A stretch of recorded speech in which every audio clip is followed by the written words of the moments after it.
آمالنا نهرا تسيل عذبا كماء السلسبيل ومذكرات في الحياة منها ارتوى جيل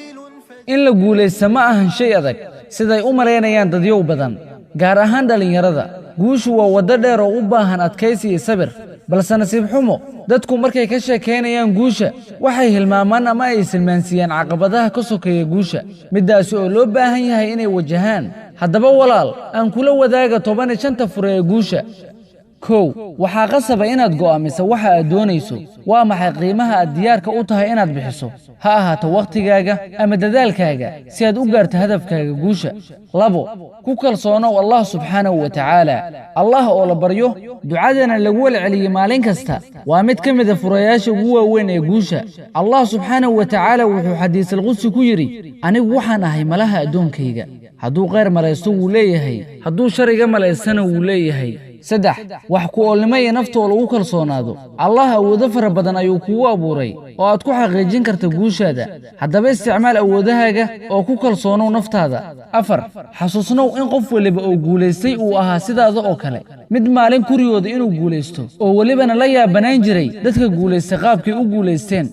shan ha eegin caqabadaha waddadaada yaal oo keliya balse eeg raadinta xalalkooda waa la helayaaye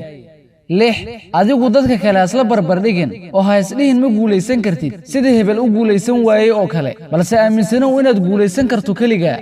toddoba ka fogow oo ka dheerow la fariisashada dadka hoos kuu dhigaya ee kuneed jebinaya oo la saaxiib dadka ku dhiirigelinaya sideed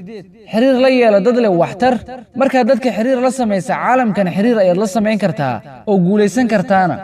sagaal la fariiso oo la jir dadka guulaystay si aad adiguna ula qaado waddada guusha toban bara qaababka ugu fiican ee aad u kaalmayn karto dadka kale maxaa yeelay farxad badan ayaa arrintaasi laga helaa 11 hadaf sare yeelo oo hanqaltaagaagu ha sarreeyo himad sare iyo hadaf cad ayaa horumar lagu gaaraaye 12 ku kalsoonow inay suuragal kuu tahay helitaanka wax waliba oo aad u baahan tahay si aad u guulaysato 13 bara xirfado badan oo kuu sahlaya inaad guusha gaarto waxaana ka mid ah maareynta waqtiga xalinta mashaakisha iyo qorsheynta arrimahaaga oo dhan 14 qoritaanka qorshooyinkaaga waa waddo muhiim ah oo aad guusha ku gaari karto ee meel ku qora dhammaan qorshooyinka aad leedahay 15 ku qor liis acmaashaadii hawl maalmeedkaaga oo u raac si sax ah si hawlahaaga oo idil ay kuugu hagaagaan ugu dambayn ogow in markaad guusha gaartaad ogaan doonto in dadka guulaystay dhammaantooda sidaada oo kale ay ahaayeen yacni guul la'aanta ay soo wada mareen